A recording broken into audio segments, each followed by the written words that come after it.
Welcome to Show Studio. It's London Fashion Week and we're going to be talking about Claire Barrow, who's a fascinating designer on the London landscape because in many ways she kind of epitomises what everyone looks to London fashion for, which is something that is very different, very unique, slightly sort of irreverent and punkish in its spirit. But on the other hand, I think she also kind of stands out as someone who does do something very different and very distinct. She's very firm in what she believes in and what she's passionate about. That really comes through in her collections, and she's not a designer who's going to kind of conform to industry pressure, which is really interesting, really amazing. I've got a great set of people with me to help talk about what Claire's up to and what she's done in previous seasons and what she's going to do for Spring Summer 16. But before we kick off, I'll just let you guys introduce yourselves, starting with you, Dom. Hi, my name's Dominic Jones and I'm a jewellery designer and consultant. Hello, my name's Caryn Franklin. I'm a writer, broadcaster, and currently studying an MSc in Applied Psychology and Fashion. How can I follow that? Hello, I'm Hettie Judah. I'm a writer and editor and I specialise in fashion, art and design. You can tell because Dom's on, we were all nervous. We've really upped our jewellery game because everyone's wearing like really strong statement pieces. It's really good. The first thing I want to talk about is political fashion, which is something that I think always makes people kind of cringe when you try and talk about fashion's relationship with politics. We were talking on a different panel about funny fashion and wit in fashion, and I think they're quite similar in ways when people try to do things that are humorous, just like when fashion designers try and make political statements. I think people find it quite uncomfortable, which I think is really, really bad, and I think we've got to a point where the majority of collections are incredibly apolitical and they don't acknowledge what's going on beyond the runway, and I think that's something that Claire never does. Why does fashion have such an uncomfortable relationship with politics, or does it? Am I just arguing that we don't think that? I mean, I guess the kind of season-on-season change and that kind of half-season-on-season change makes it seem like any statement you make is going to be ephemeral. Yeah. So it's maybe, this is what's important this month.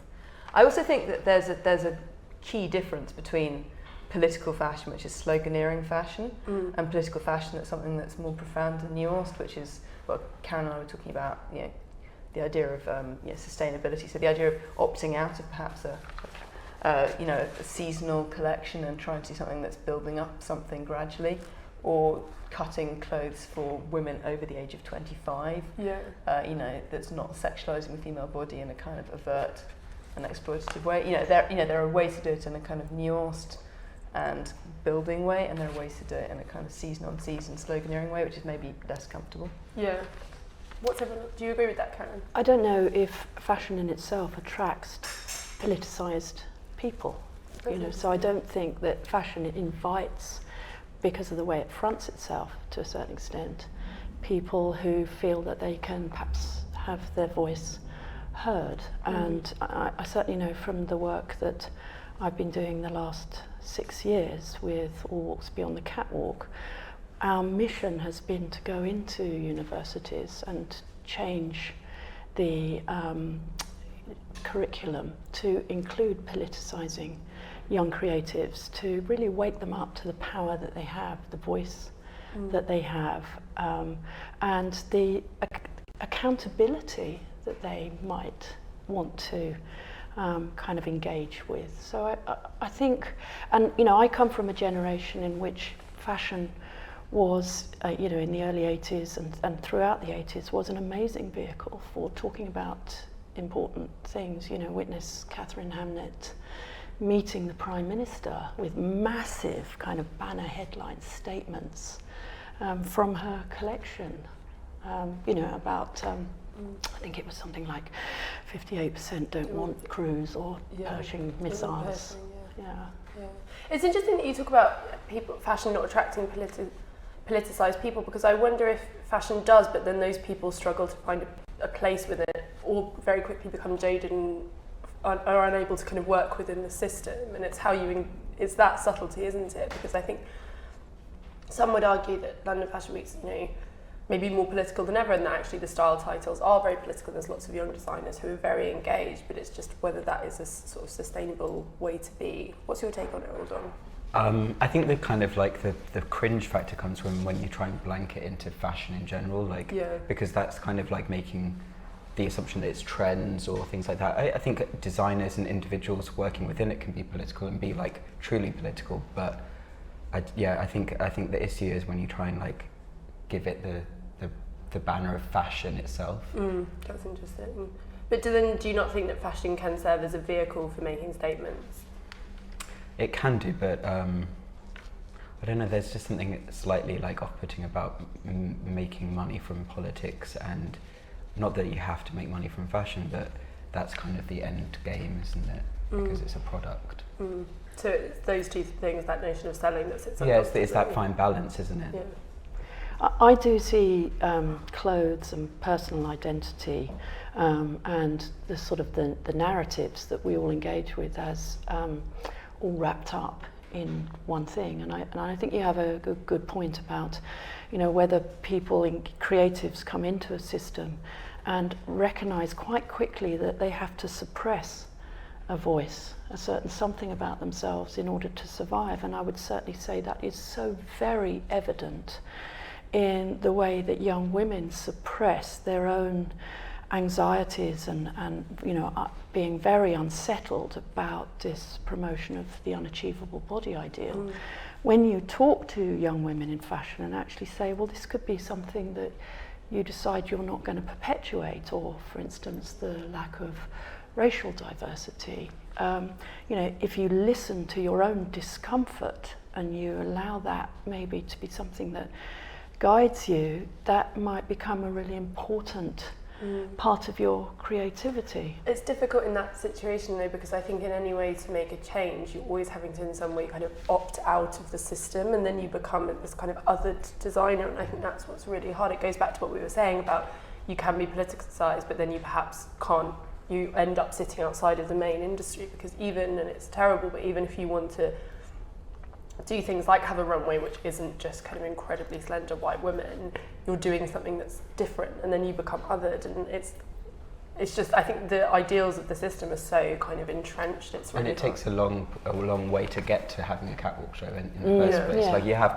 to kind of bow and like make your steps to get to even having a catwalk show, which could be hard if you're making big statements. But I think that idea of making a big statement and being able to kind of change things quite radically there's too much pressure in that. But I think when people begin with a shift, something that's personal to them, and they own it, like Claire clearly does, that's where the authenticity is really we're drawn to it.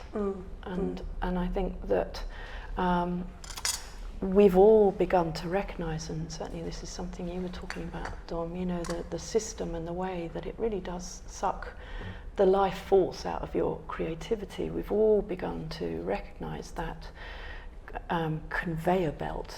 And, there are big sort of forecasters who are saying, that almost has to be put aside from, what is true creativity, which was why I was really interested to talk to you just before we began filming about whether or not it's possible to sustain what's meaningful to you and your true creativity, and not to feel that you have to kind of engage with this bigger and bigger turnover. It's interesting with someone like Claire though, because I think some of the most interesting designers recently that I've spoken to, and Gareth P's a really good example of this, they're the ones where they say, and Nazir actually says the same thing as well, they say they just want to do what they do and do it with a degree of kind of integrity and freedom, and actually they don't want thousands of stores, they don't want, they want to be able to, make a living and pay their staff and maybe hire a few more staff so not everyone's doing like a million people's jobs. But I think that needs to, I think what fashion promotes is becoming a successful designer or a successful brand need to be reconsidered and see that there's lots of different ways to do that. Which is perhaps what is interesting about someone like Claire, is I think she has shown that you can do things in a kind of a different way. Like, slow fashion is something that's obviously quite important to her, and things being touched by hand and made. But I think it is really hard, because even what you were saying about the catwalk show, fashion just fetishizes these set goalposts, and it's like, unless you're it's like a checklist, isn't it? Unless you're ticking them off. And you do have to jump through the hoops to get to those points. Yeah. And if she's not proving that she's like a commercially viable one, it'll take her longer through the British Fashion Council or for whoever to get to the point where they'll invest the energy, the money to give her a catwalk show. And Dom was saying as well before we went on air about how difficult it is to get. Sorry. You missed it. Amounts of information and wisdom about how difficult it is to get stocked in stores as well these days. And I mean, I find that in general with young designers that you'll see, 2-3 years ago, if you were seeing them, Marquez Almeida catwalk show, and you're like, so want some of that, and you literally can't find anywhere to buy it, or they'll just be like 2 really super tame pieces. And so suddenly there's this stuff being displayed and publicised that then stops there, and there's no route to the end consumer. I think it's also what's difficult with young brands particularly is also, and we've talked about this before, is stockists, like young designers are so desperate for stockists that stockists can say, oh, we'll do sale or return and that kind of thing, and then it gets very unethical with how those businesses are actually being supported, because the level of support from the press is kind of like here, they're getting written about loads, but then the level of which they're actually being invested in is like there, so you get this huge disparity between how you're viewed and perceived as like a successful designer, but then you can't actually. And that's exactly the point when the high street then come in and diffuse your aesthetic and approach and commodify it before you've even had a chance to like own it. Which is something that I worry for with someone like Claire, because I think you see her influence a lot, like the kind of whimsical illustrations, you see that everywhere now, and that's become a real thing, and you think actually. And Claire's price point, I think, is not too crazy, which is interesting. You hope that she gets to a point where people manage to kind of invest in it and actually own Claire pieces. But I think it's that kind of that want for the new, and something like what Claire does is it's very, she paints them herself and she designs them herself, and there's that kind of touch by handing that you're never going to get from the high street. But I don't know if people have those expectations for their clothes.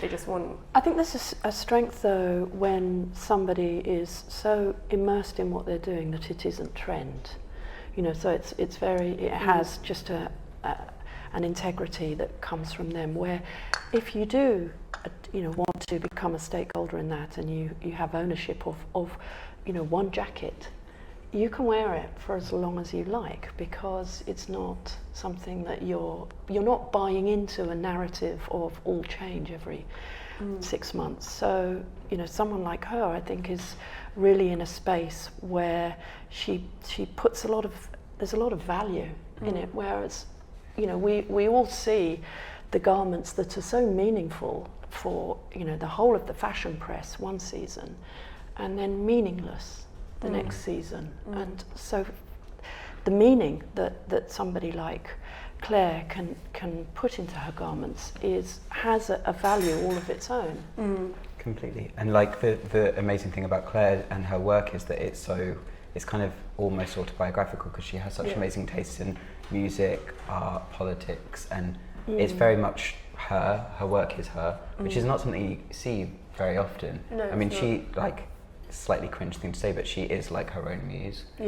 And that means that you get a real point of difference with her work, and it's a really like authentic like brand. And I think she does wear her beliefs on her sleeve as well. Like when you look at her drawings and her designs, like it's not like, when you go to some shows and you read a press release and it's like, oh, it was all about this, and I was looking at this artist, and you look at the collection, you can't translate that at all. But when you look at Claire's work, like, she'll be like, I was thinking about the NHS, and I was thinking about nurses and how hard they work. And you look at her pieces, and you see that in what's on them, and I love that kind of readability of her work in some ways.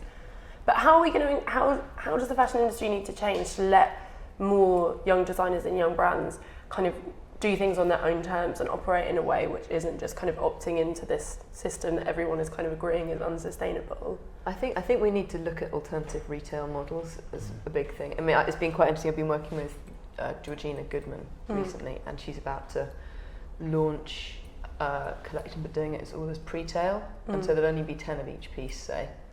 That's interesting. And they need to be pre-tailed. They need to be pre-ordered with like some money up front, and then they all get manufactured in Italy and get sent back. But it's kind of getting to the point where consumers kind of going to commit to waiting, say 2-3 months or something. And with somebody like Claire, I can see that actually working quite well. So that. Yeah.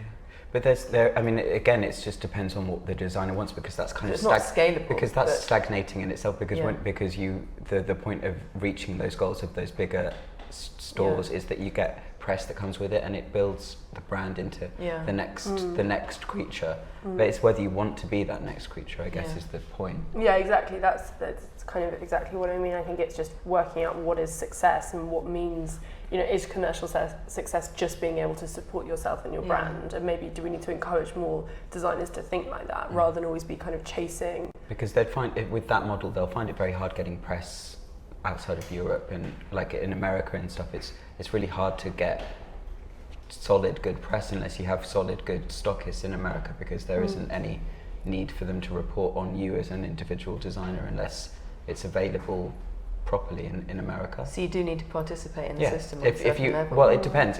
If you're happy to be a London designer and that's your aspiration, and you're happy to have press within Europe, then that's fine. But if you want to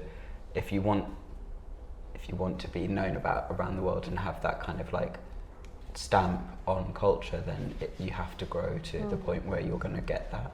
I mean, go ahead. I would just say, of George's business model, she had a hugely successful brand, and she went the distance.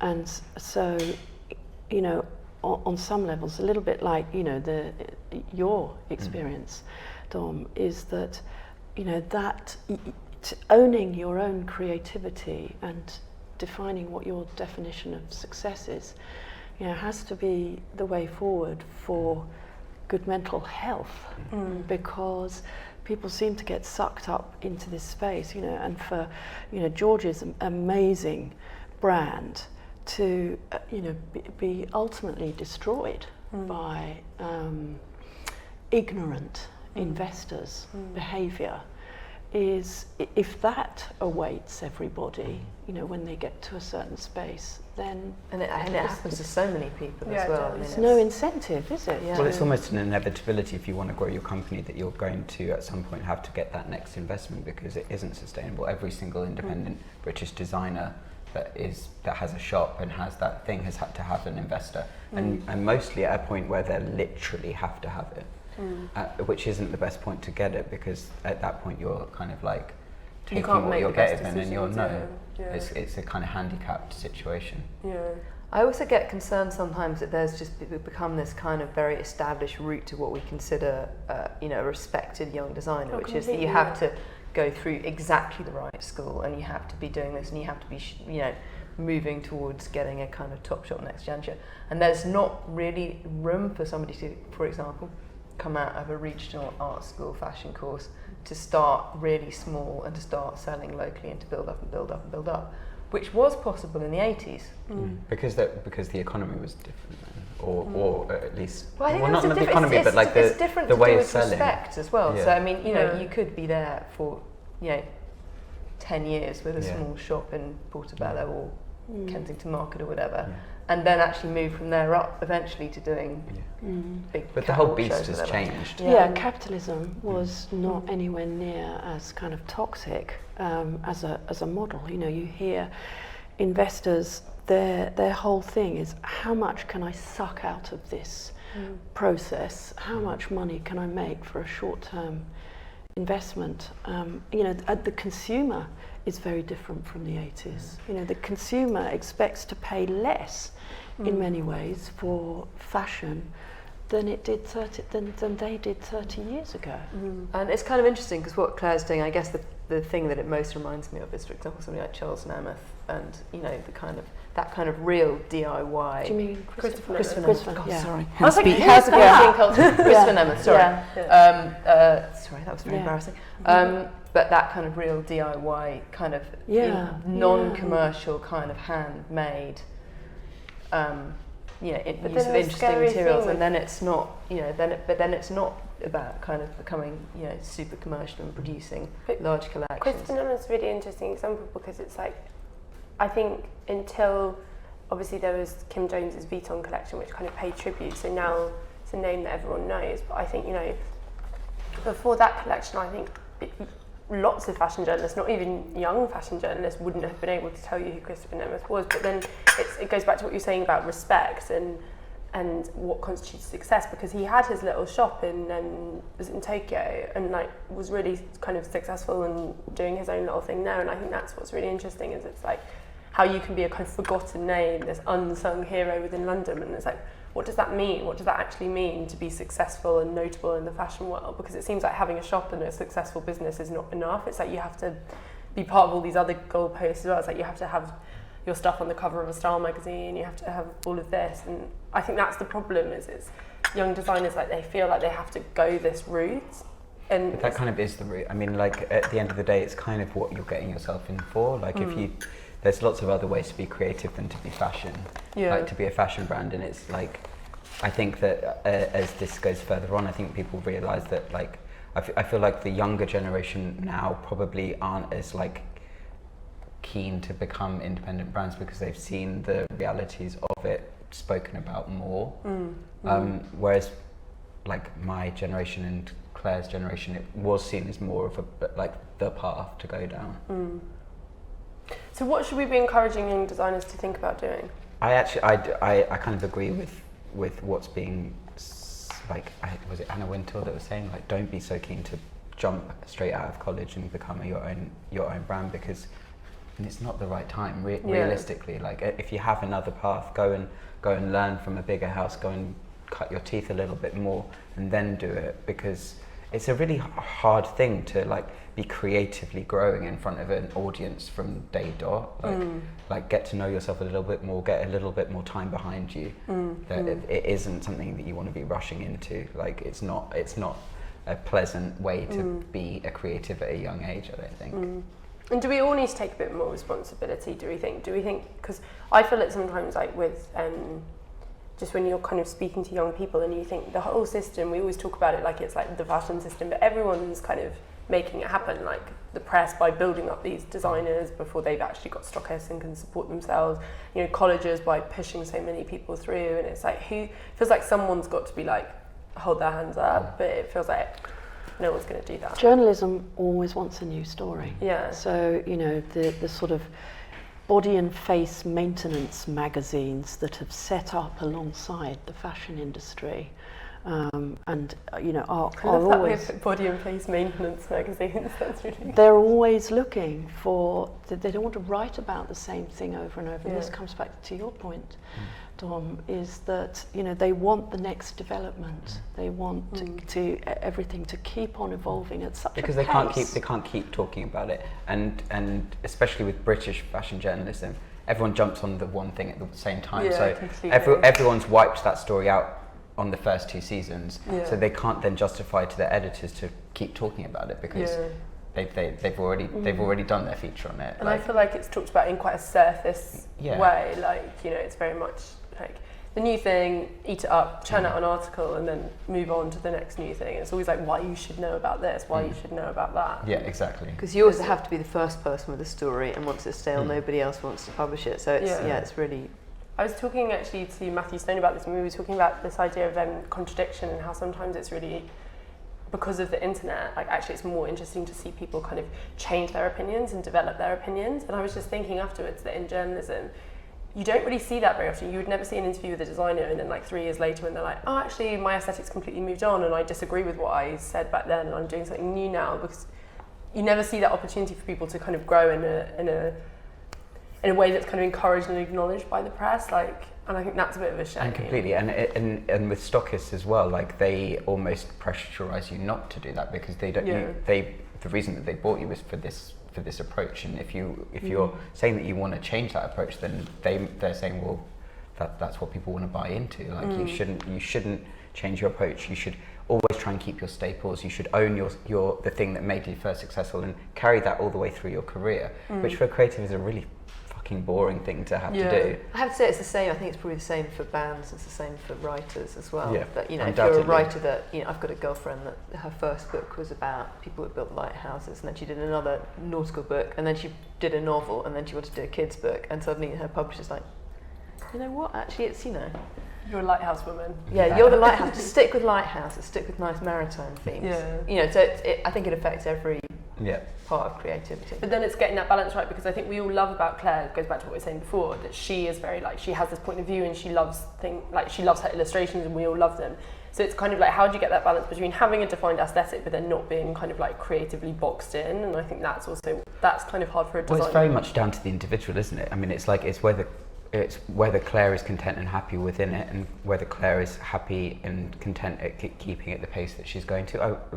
I know how exhausting it is, and I know how tiring it is to be doing that work. And the way to make it less exhausting and less tiring is to have more finance behind you, so you can outsource more things, and so it isn't all on your shoulders. You can't just work off of an ever-changing team of interns that are coming to do work experience. You need to have people within your team that you can pay and trust, and that comes with growing your brand. It's not as simple as just saying like, I decide that I want to stay at this point, because that's fucking knackering.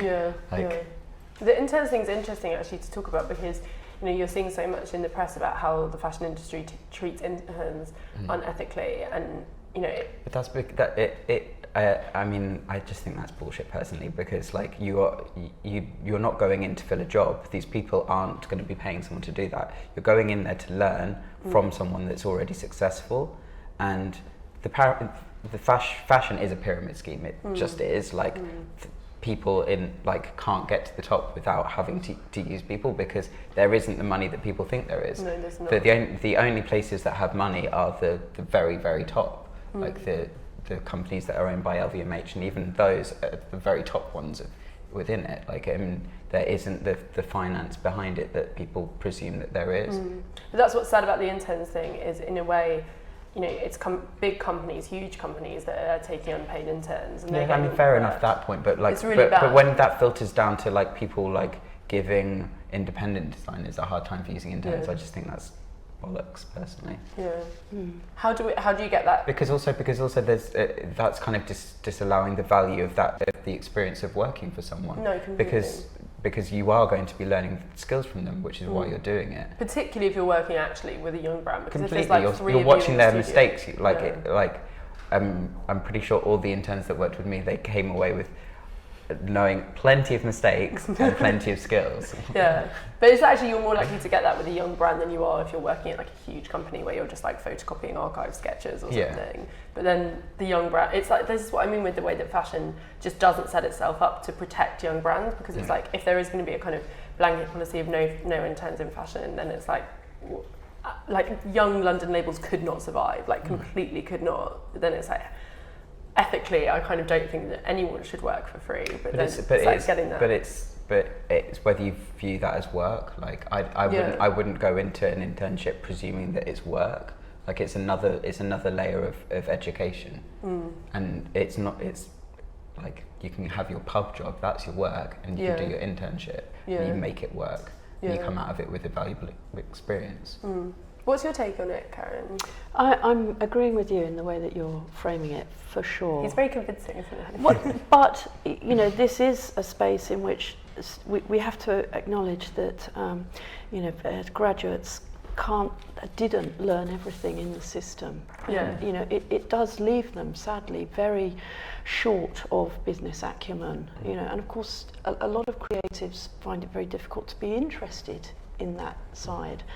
But the finishing school of interning and beginning to learn that, put that hands-on touch to it. And interns say they learn more in a week when they have gone into a real situation than they feel they learnt. And there's no disrespect to lecturers and tutors up and down the country, but you're primed in a different way to learn when you're actually in the hot seat. So I do think that for young business, and coming back to Georgina Goodman, her business in the early days, it took on a lot of young creatives, and the knowledge they would have got of seeing that she was doing things very differently, the way she was cutting patterns, that they just wouldn't have got in the system in uni.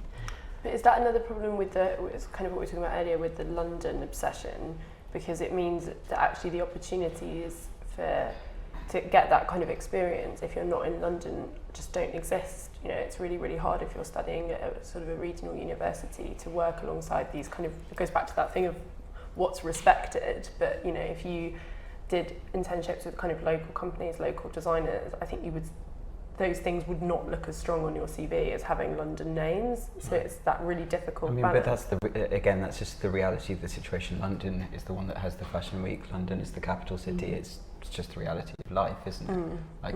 You're not going to have the brands there. So I mean, I think there's also something really harsh to be said here, which goes back to the number of people graduating from fashion schools. Too many people. Not everybody is going to have a successful fashion business, which means that some people are going to have to, you know, it's go not down. even not everyone. Very few are going to have a successful fashion business. But I think it's the same with being a writer or something. Like it's strange sometimes lecturing when you lecture to like classes and classes of journalism students or communication students, and you think, some of you are really brilliant, and the industry is growing and swelling. So I'm sure lots of them will find opportunities in anything from copywriting to social media through to, I think there are so many different facets, but too many people are being pumped through colleges for an industry that doesn't have enough money to support them in terms of sustainable jobs, and that's strange. I mean, everybody, you know, there's a certain space. We all have dreams, you know, and everybody deserves a sort of crack at it. Yeah, 100%. You know, and the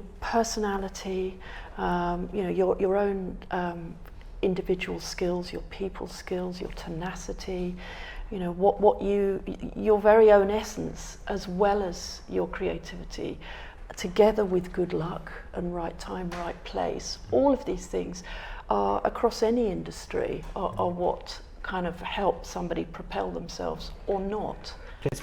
But it's also more to do with the landscape of things in general. Like, I mean, it's the world is incredibly capitalist at the moment, and like the sad truth is that unless you are a person that has good financial support behind you, like be that your family or some lucky circumstance, or some other weird circumstance where you've got incredible support system that is not normal, you're going to find it incredibly hard. I mean, if you look at most of the people that have survived, that's the nature of the beast. Like the people that are doing well now, like a lot of them have exceptional circumstances behind them. They aren't just Joe Bloggs.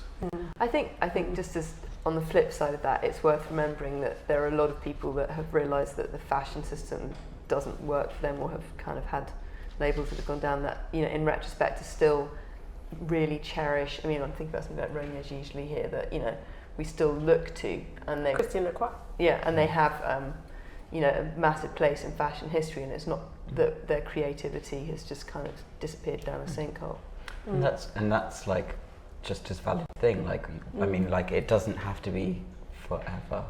Well, I think that's a really, really important point, you know, in terms of sort of celebrity, or that pinnacle of success, is that actually we're all on a journey that kind of ebbs and flows and fluctuates. And, you know, you may have at one point felt that there was an enormous amount of press interest. That didn't necessarily mean you were the happiest you've ever been. And you've changed the way that you're working, which gives you more personal. Completely. And like the thing is, I didn't really understand what the fashion industry was when I got into it.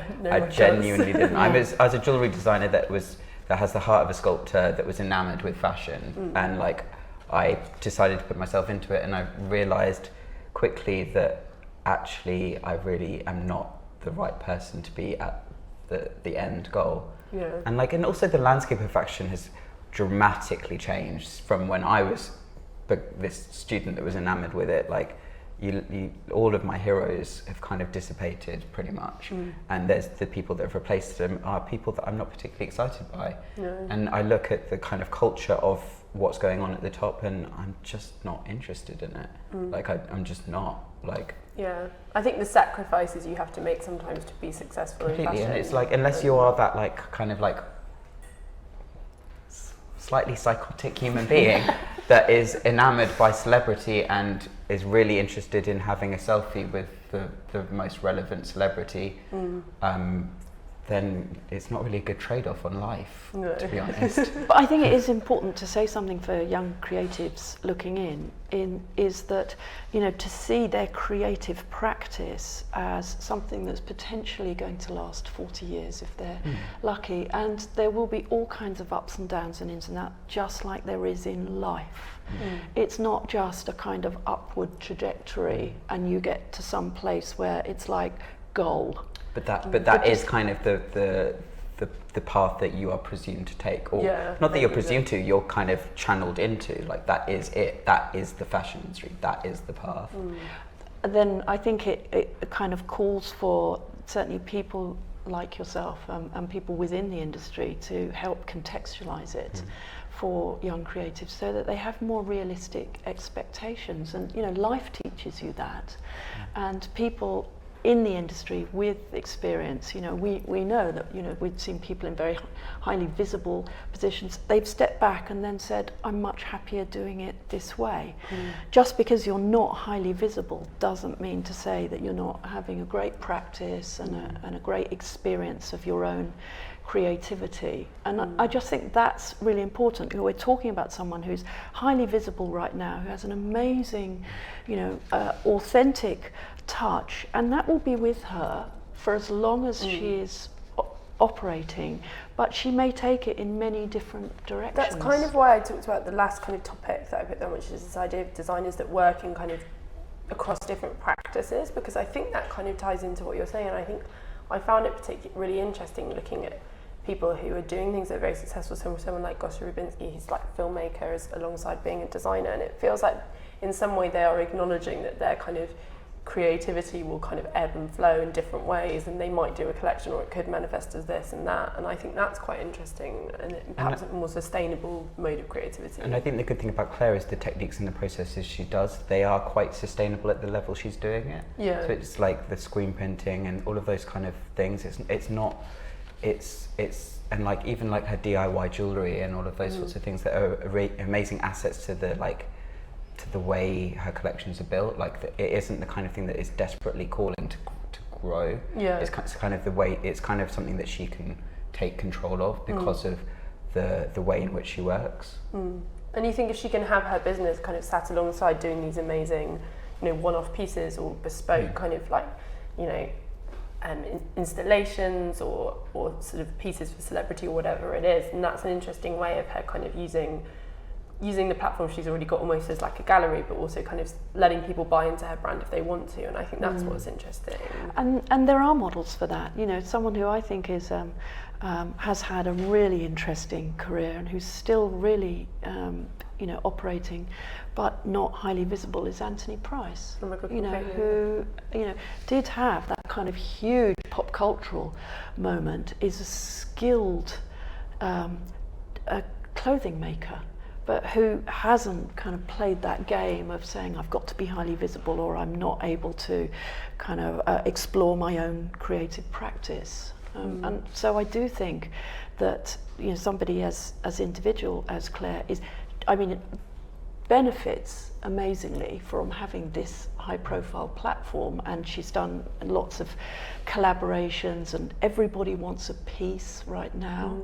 And that's an amazing experience, and it will morph into something else and she'll still have what she has. Do you think part of the problem, just in terms of changing the way people think about that kind of success, do you think it is celebrity culture in a way that people think you have to be visible in order to be successful, you have to be visible in order to be really creative? I think we've all gotten slightly over influenced by celebrity culture, because, you know, and we see the power of it. We see someone like Kim Kardashian, you know, run an empire from just by being Kim Kardashian. And you know, it's possible that with social media, which is relatively new, that this is presenting a kind of vehicle for everyone has to be visible. I mean, it was amazing walking backwards and forwards from Brewer Street and the offices of the Daily on Friday, there were so many people with the selfies on the sticks, kind of walking around going, I'm at London Fashion Week, you know, not at London Fashion Week, obviously, because they were outside, but that kind of thing of witnessing yourself doing something or witnessing other people, so therefore it must be meaningful. And also placing yourself within that moment. Like, I feel like something isn't a moment unless it's got your face put into it. Like, if I take a photo of something and I haven't placed myself into it, I feel like people on social media it's not valid. It's not valid. Like, I put up. But I do believe there's already. I happened to see like Ai Weiwei and Anish Kapoor like doing that. What it was afterwards. It was Ai Weiwei and Anish Kapoor like casually like looking at this hawk with this like, you know, the pigeons. It was like a really beautiful moment. I put it up on Instagram and like didn't really get that many likes, but I just thought if I'd bothered to go like that, it was probably would have done. That's actually so true. It's so true. Yeah. And sorry to jump in, but like with the culture of celebrity thing, I think that that is something that the press can do something about, because I think that is completely pushed by the press side of things. Like for talking autobiographically within my own brand, like when I started out, like I had these group of people with me that like I'd grown up with that were doing amazing things, and I didn't see them as celebrities, I saw them as friends. And that was something that like from the beginning of my brand was kind of associated with it. But I felt this incredible pressure from the press to keep on adding to that, and I felt like if I didn't have that next like person that I was championing as a new person, that the press didn't really give a shit about it. And it towards the end it just felt really like grim. Like I felt also that it was affecting me and my relationships with people, that I was seeing them as like products or like assets, and it's like that's not what I'm about, and that's not how my brand was created. But that's become such a strange part of fashion, you know, like Balmain Army, the Ricardo Tisci gang. It's like it's such a thing, and like actually people really force it on young designers. It's like they write about their cool crews all the time. You know, that's something that I really didn't enjoy. But they do it under the guise of creativity, you know, these interesting creative circles. When actually, you're right, it's putting this pressure on to be hanging out with the right set of people. But it is actually, because we keep going, we go back to the birth of the commercialisation of fashion, which of course was in the 80s. You know, there were very few hard copy magazines that were dedicated to fashion. There was not all of this online, all the magazines to fill. Telly wasn't really around doing that much on fashion, and retailers weren't writing about fashion in the way that they are now. So everybody wants a story, and they mine you as a creative for promotional opportunities for themselves. It has changed spectacularly. And that's something to do, like, I mean, that was part of the explosion of press that I got was because I was giving them a free story, basically. Like every time that I had someone that was associated with me that wanted to support me, that cared and was like wanted to be part of what I was doing, I was giving the press a free go. We're quite depressed now. But I don't think you should be. What am I doing with my life? What is really exciting is fashion loves change. You know, human beings love change, and there are already teenagers. Like significant change. Like we say, we're such an innovative industry, but no one wants the big seismic system changes. Well, I think the fashion industry, is a very different animal from the fashion creatives. And my point being, really, I mean, I'm just an eternal optimist, and I believe that, you know, creatives offer amazing opportunities for solutions, and things do keep on changing. There are teenagers now who don't engage with social networking. They don't want an online footprint. They don't want to be visible. And it's those young creatives who in 10 years' time, when they have maybe done some creative training and thinking, will be working in a different way. I mean, to a certain extent, I tell myself that, you know, the next generation of creatives bring with them new solutions to many of the problems we have, simply because that's how I get out of bed in the morning. To hand it all over to the big brands who are just mining human beings for profit, you're quite right to be depressed about that. As an intelligent response.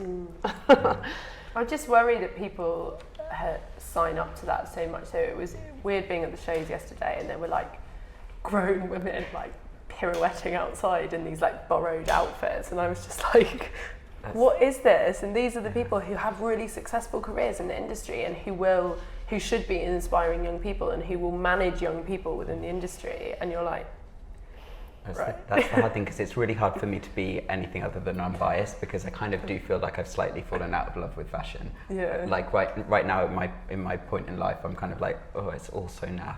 Like it's grim. I don't want to be part of it. And I think also we've been talking about elevating brands. The thing is, if you desire to elevate your, to escalate your brand, to grow, you then increasingly have to deal with the lower common denominator in who you're catering to. Yeah. It was quite interesting. I went to see the Louis Vuitton exhibition yesterday, and I was talking to the designer in that, and they were talking about the difference between what you can do in an exhibition and what you can do in a shop. And they'd had a Tracy Emin film up in their shop, which at one point it panned around an artwork on the back wall that just was one of the neons that just said "fuck off and die." And one customer complained about it, and they had to take it down. So suddenly you're there they're collaborating with people like Jake and Dinos Chapman and Rich Pritz, who do a whole load of extremely offensive things on many, many levels. And you've just got to kind of filter things and homogenise things and take any kind of spirit out of everything's things. got to be glossy as well. Yeah. It's strange that kind of the retail environment as a destination, because it's like people always talk about how creative you can be, but actually I think you're right, like that kind of how sanitized fashion has become, particularly online with online retailers, but also that's filtered through into like designers' personal pages, like things like their Instagrams are really polished. Like they all look the same. Like so many brands who do like 3 photos together instead of and everything looks the same. There's this visual language, and it always goes back to like what's acceptable and what means you're successful. And it's like if you're doing it in a certain way and it looks like everyone else's, then you're doing well, and that's really weird. But you've named something in a way that kind of underpins a lot of big systems, is fear. There's a lot of fear in the system that if people don't conform, so if people don't, in their borrowed clothes, write about how amazing a designer is who they couldn't afford on their salary, because that is their role. But I think when people are doing something from a position of liberation or joy or excitement, then the energy is very different. And of course, we all have to make decisions where we fit in, and how much of that we want. I would say that I am really quite contented about my space, but that involves earning not much money, and I'm quite happy about that, because I don't want to engage with a system where I have to sell such a huge part of myself off and numb myself down in such a way that to get this wage at the end of the day that I can't survive. Which is kind of interesting, because I guess like most people that fall in love with fashion in the early days of it, especially in the youth of it, are enamored with this whole like big package, because that's the things that you see and know about it. You don't fall in love with the fashion industry thinking that you're going to be skint. Like you see these like thousands and £1,000s worth of clothes, and but kind of buy into the lifestyle a little bit, no? I'm sure, it's a huge especially in machine, the early days, isn't it? That's all about glamour. It's all smoke and mirrors, and it's all, you don't think about the fact that the celebrities aren't necessarily buying those clothes, they're being dressed by them, and they're quite likely being paid to wear them. Yeah. Well, we use fashion to engage with our idealised self, and that's a huge pull. And I think that the fact that personal identity is how a lot of young creatives come to fashion, is that they want somehow to say something about themselves. But the machine appropriates that desire and sells it back as a set of seasonal trends.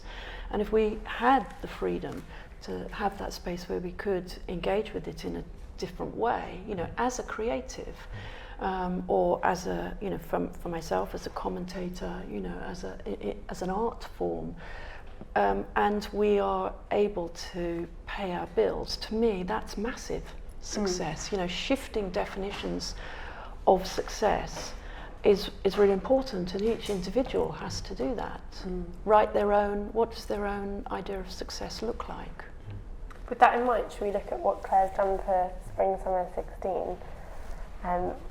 It's going to be hard to say whether this is good or bad, or whether we like it or not now, because we're all talking about like personal ideas of success.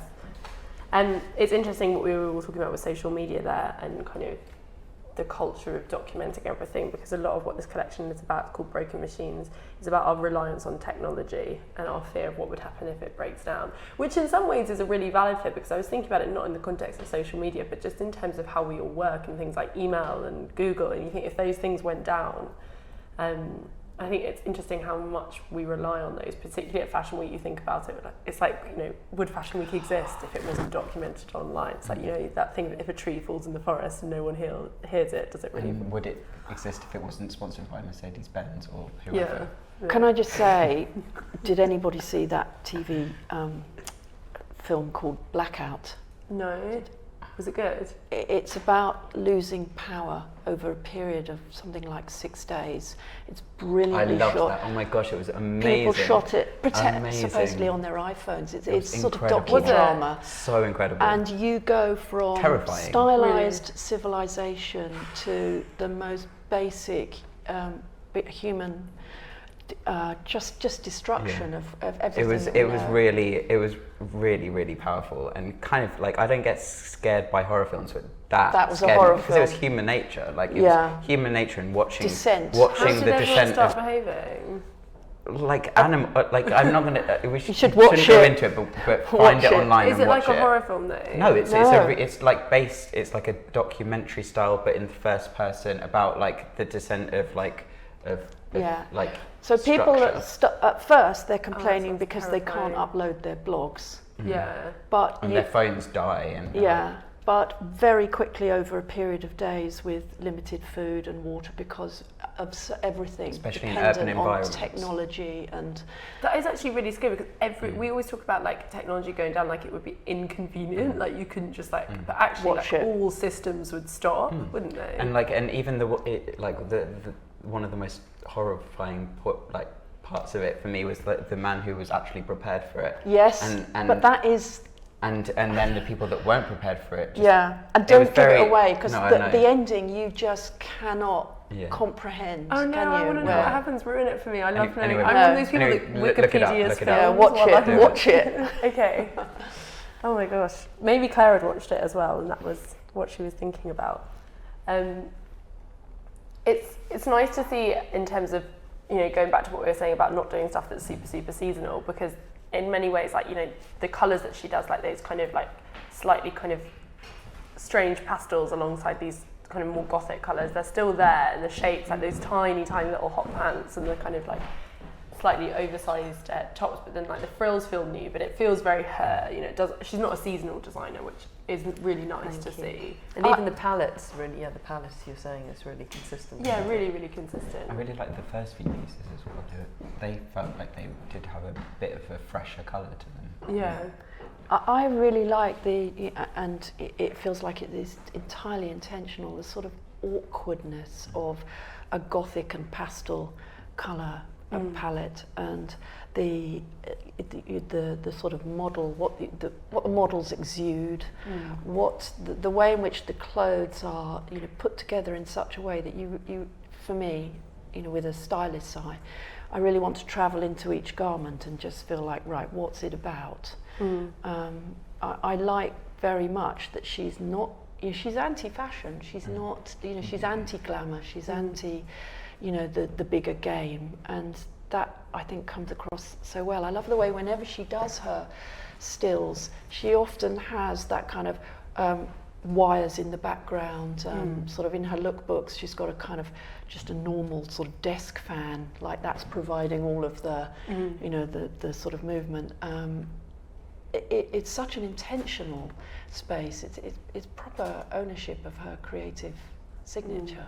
And her casting is always so good. Like it's always so consistently interesting and like representative. And does she always street cast? Because I know that she has for mostly, lookbooks, but is it also for the shows? Yeah.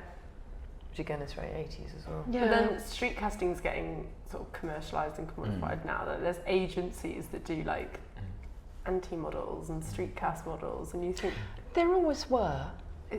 you know, there's always been people stepping outside, and yeah, you're right. It was in the 80s, people did it, and it wasn't seen as making a big statement in itself.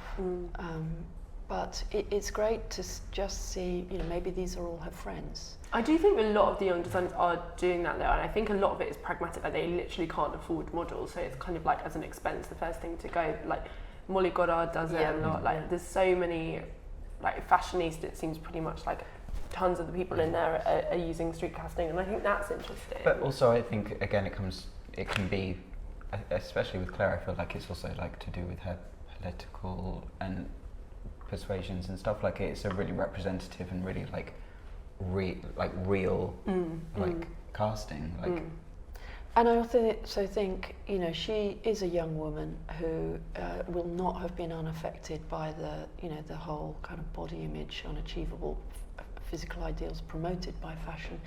Here's someone who's offering a slightly broader range of body ideals, and that for me 100% is a good thing. Yeah. No, I was about to say I think it's a lot to do with visibility, and I think she's talked quite a lot about her generation being quite marginalised economically and it being extremely difficult to work in the creative industry at her age. Yeah. So I think it's kind of showing the non-glossy, non-Instagram face of her generation as well. But then there's such an irony to this being called Broken Machines and all about technology, when, you know, people will go to this and it will be Instagrammed kind of like the hell out of it, you know, and filters will be put on it, and I think that's what's just so strange about that kind of like, it's just, it goes right back to what we were talking about at the start with how hard it is to be political in fashion, because your message is always kind of.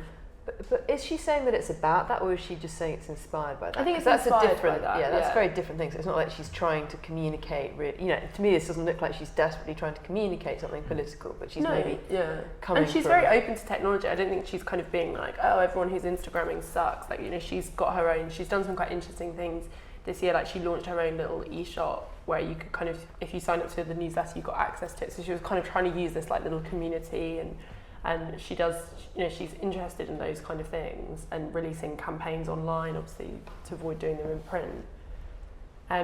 What's quite interesting is that it's hard to see kind of close up, but like the pictures on a lot of the clothes and the drawings, they're quite kind of quaint. So it's things like, you know, little musical instruments and faces. You know, she always does faces, but it's not, and then like distorted little machines and stuff, which is quite. Yeah, and you can see a picture there. She used live musicians as well, so it was. I guess it was avoiding that whole, you know, Spotify streams, electronically delivered machine. Hotel lobby music. Yeah. What path would we like to see someone like Claire take? We've talked a lot about kind of how what she's doing is really great, and we like how kind of she's, you know, owning her own aesthetic and definitely staying true to what she thinks about. But how would we like to see her kind of develop and grow? I mean, I'm afraid to say I love the idea of her finding a really dedicated audience and not feeling the need to grow, but finding enough audience that it can sustain her and give her a good, a good life living where she can do what she loves. That for me would be the perfect thing. I can't see this. You know, if this, as soon as this translates into doing an H&M collection, it's dead. It's you know, this is very much about it being for people that really get what she's doing and love what she's doing. And I love that connection between maker and consumer. I think that's interesting because I think that's totally missing in fashion, the idea that this is someone's work and someone's idea. It kind of goes back to what you were saying. You lose that so much. Like when you buy something, I don't think there's ever that sense of the person who designed it or made it or worked on it. And with Claire's stuff, you always really feel that. So you never want it to get too big, because even with like a JW Anderson or you know, whoever who's at that level, I don't feel that when I buy one of their pieces. You don't think, oh, this was really designed, this is him, this is like them poured into something. You're never quite sure like whose ideas it is, and that's really sad, that kind of lack of connection. Yeah, I mean, but he couldn't be more of a different designer than her. Yeah. It's one of those dual-edged things, isn't it? Because like I would really be interested to see what she would do with a shitload of money and all the best production, because I'm sure she would do something really incredible. Like it's the thing where it's like if fashion was democratic and production was democratic, then creativity would be so much more. Like it's. I mean, I'd love to see what she would be able to do with the manufacturing of like a big house, but I don't want her to feel like she needs to get there either. Yeah, it's that double-edged sword. It's whatever. Basically, what I would like from her is for her to keep going in whatever way she feels comfortable, or just to be happy in being the creative that she is. You just hope she gets the opportunity to keep going in ways she feels comfortable, because I think that's what's really awful, is when you can see people having to do things where you presume that they are not that comfortable with them, and you just, I think you fear for that with a lot of young designers when you see them kind of becoming big. But yeah, I find her quite inspiring as a designer. She's an important person on London Fashion Week. Completely. I think the way that she's doing it will be hugely inspiring to lots of young creatives, and hopefully she is getting fulfillment, and I'm in agreement with you about the way forward for her, but she's actually able already at such an early age to be influential to people coming forward, so that they can see that there is this way too. And so new creatives might not think, right, I have to do it that way. That's not the purpose of it, but that the more different ways we have of doing things, and the more diversity, whether it is in terms of creativity or the model that we're offered or the vision that we see, is good for us all. And don't you think she just doesn't make me feel embarrassed to work in fashion? Like, I was thinking about it when I was walking down Barrow Street, because it's in Soho. There are so many more people stood right outside the show. In Somerset House, it was kind of ghettoised, because once you were in Somerset House, you were in like fashion bubble. Whereas on Barrow Street, there's so many more people around. And I was thinking about it and thinking, all these people with their selfie sticks who were standing, just like watching it all happen. I imagined if they were in the show, what they would think. And there were some shows that I attended where I would be really, really embarrassed if friends who know I work in fashion were there, because they'd be like, these women look ill, they're all white, they are so thin, and these clothes are like ridiculous, and everyone sat here looks ridiculous. But then I imagine them going to a Claire show, and you think they'd be so excited by it, and it would seem so kind of mad and interesting and inspiring. And that's really nice, that distinction. I love the idea that it would be that way around, whereas I have a horrible suspicion that it would be the other way around, whereas most people would go and see these, stick thin, 6'1" white women and think that was the aspirational thing. We're not talking about most people, we're talking about friends. Yeah. She just has better quality friends than we do. No, but I also think, I think it was Amanda Harlick said to me this thing about Izzy Blow, and the way you can judge really, really good fashion is whether kids like it. And she said the best thing about being friends with Izzy Blow is kids used to like stare at her in the street, and they'd come and talk to her, like they'd be like, that's amazing. And that's the thing, isn't it? It's like differentiating the quality between it, like, and cultural quality as well, because say for example, like Mr. Blobby got to #1, but we don't give that cultural value. And if you look at like what, say Machino now is doing, like you won't remember that in the same breath. It's like, just because it's big, it doesn't mean it's good. No, completely. And just because it's selling shitloads, like, well done. Yeah, that doesn't mean that it's culturally any more viable or important than this. I think that's a really important point, because I always remind myself that The Sun sells something like 4 million and The Guardian sells something like 300,000 copies every day. And, popular tastes are different. And so, I guess it depends where you want to kind of rank yourself or put yourself, or who you want to engage with. I think that's really key. I think that's a good note to end on the note of Mr. Blobby. We can all go YouTube that. Or should we give Claire a big clap for sparking such good discussion?